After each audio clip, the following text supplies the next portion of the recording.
آ جاتے ہیں گھروں میں حالات بھی آ جاتے ہیں، اللہ تعالیٰ کی رضا کے لیے ایک دوسرے کو معاف کر دیا کریں ہیں۔ وَالصُّلْحُ خَيْرٌ، صلح میں بہتری ہے یہاں ہے۔ ہاں اللہ تعالیٰ اپنی مہربانی فرمائے، اللہ تعالیٰ اپنی مہربانی فرما رہا ہے۔ ہمارے بزرگوں کے اپنے اپنے مزاج بھی رہے۔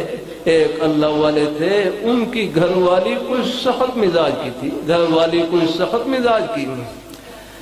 بعض اللہ والے ان کی درجات کی بلندی بعض دفعہ اللہ تعالیٰ اس انداز سے بھی کرواتے ہیں۔ گھر والی سخت مزاج کی، بڑی سخت باتیں کرتی، تو اللہ والوں کے حوصلے بڑے اونچے ہوتے ہیں۔ وہ اپنی گھر والی کو کہتے آپ جتنی مرضی کڑوی باتیں کریں، میں ان کو لڈو اور گلاب جامن سمجھوں گا، اور لگاؤ زور جتنا لگانا آپ نے۔ کہتے ہیں جو اللہ والے حضرات ہوتے ہیں ان کی نظر کڑوے بولوں پر نہیں، ان کڑوے بولوں پر صبر کرنے پر اللہ نے جو جنت میں مٹھائیاں اور جنت کی ٹھنڈی ہوائیں چھپی ہوئی ہیں وہ ان کو دیکھ رہے ہوتے ہیں، اور اللہ پاک کی ذات صبر کی اور حوصلے کی توفیق عطا فرما دیتے ہیں۔